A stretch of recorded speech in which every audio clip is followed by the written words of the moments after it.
Hey everybody, welcome back to another episode of Gavinski's Tutorials.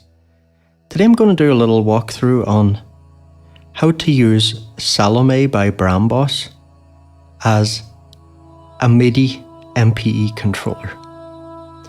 So I did a video on Salome when it came out, but that was on using it as a sampler, loading it into an effect slot and recording audio into it, right? And then playing that using the keyboard. So that's not what I'm looking at today. So today we're just going to look at using it as a MIDI MPE touchscreen controller. So this is very useful because if you think about it, when you record stuff with Salome, you play it back, you're always going to have, everything's going to be loops, you know what I mean? And that can sound very good, actually. I really like that sometimes. But for something like this, I'd far rather not have that, so I'd rather just use this to send MPE MIDI.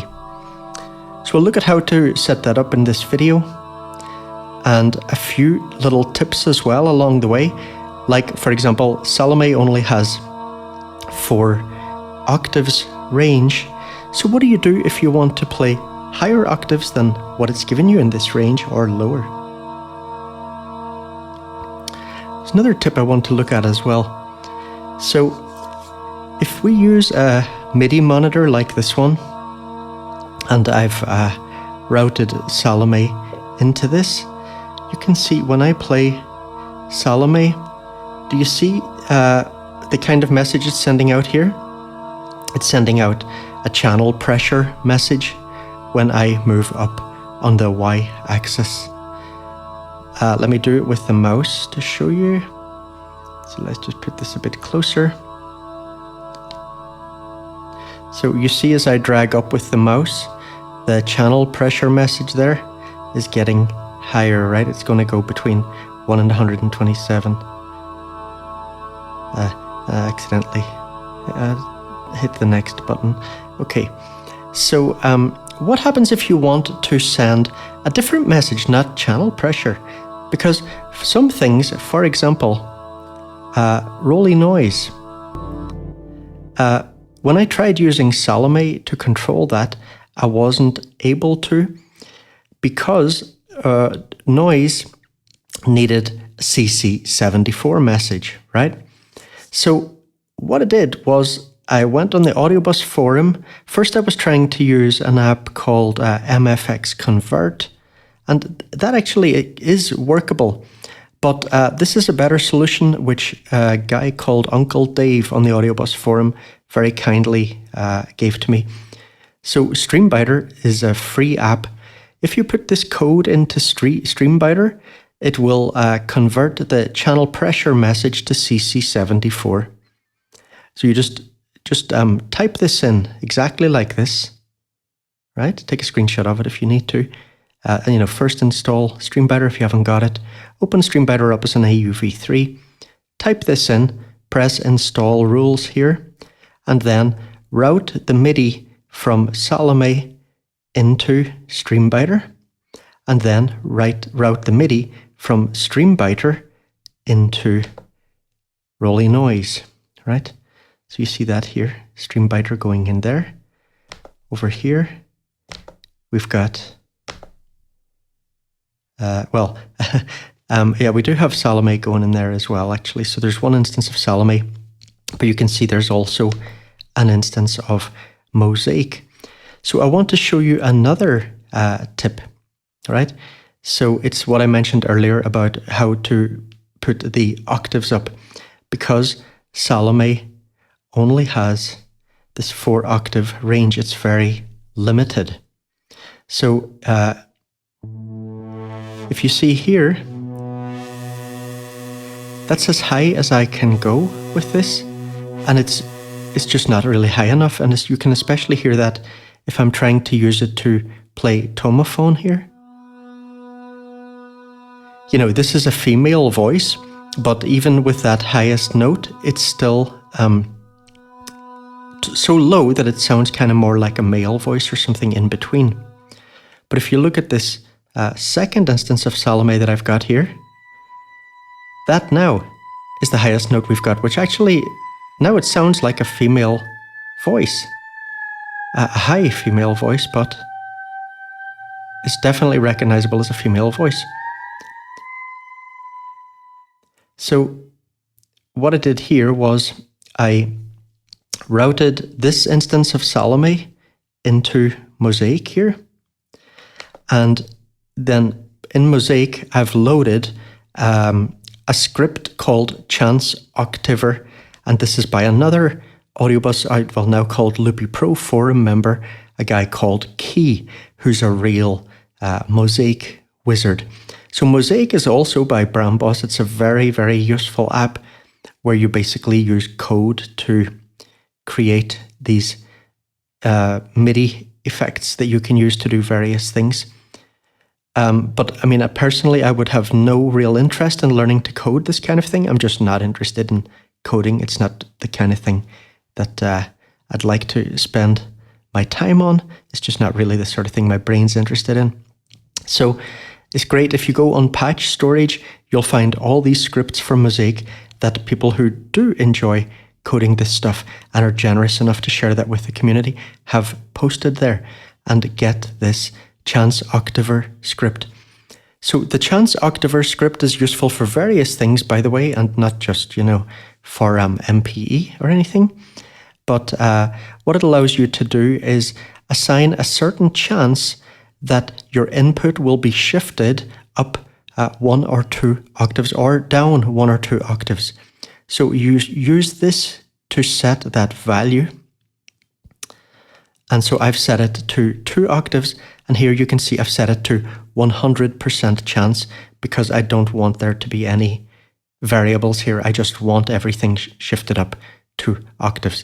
Now, by the way, if I wanted to shift more than 2 octaves up or down, just use 2 of these, right? And route one into the other. If I wanted to shift up 4 octaves, then shift the route the incoming MIDI into this, put this to shift up 2 octaves, and then route the MIDI going out of this into another instance of Mozaic, also running the Chance Octaver script, and set that up the same.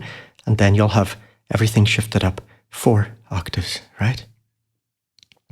So Salome then becomes something that we can use to play something like Tomaphone and get a more realistic range of expression.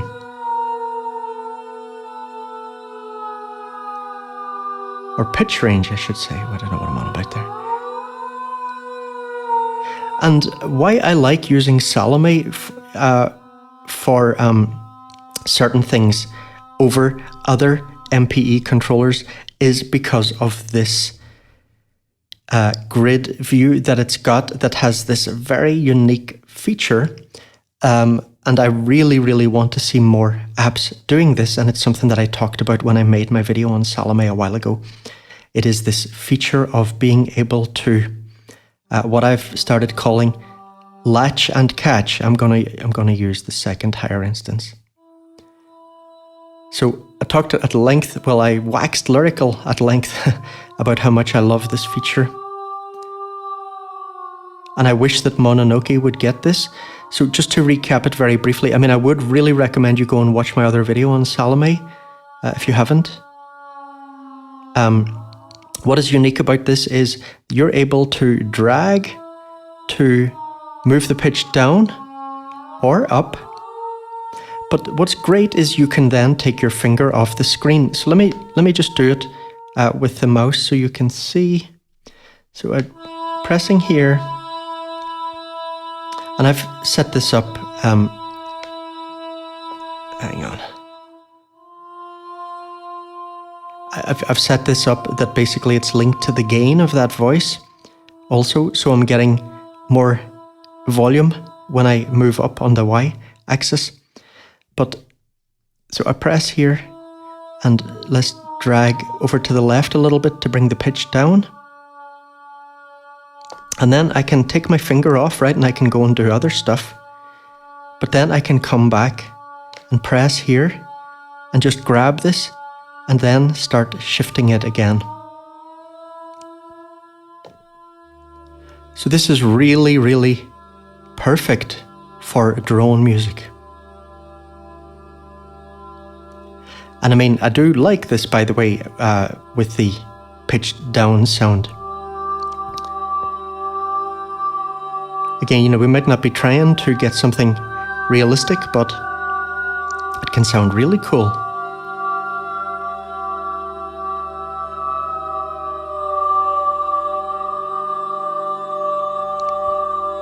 So I've also got this routed into Rolly Noise. And so if I pull that in there and then start playing here, now I'm going to be playing both Rolly Noise and Tomophone.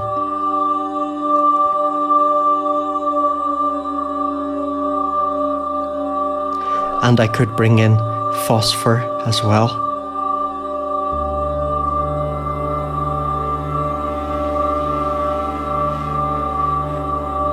Where I've also set the Y-axis up to do some stuff.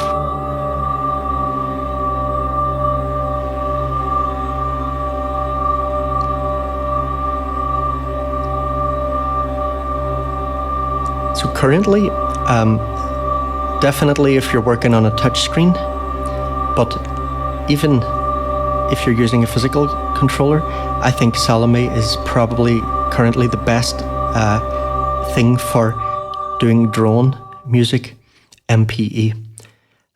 So obviously if you want to do that, you're going to have to make sure that you're using MPE instruments.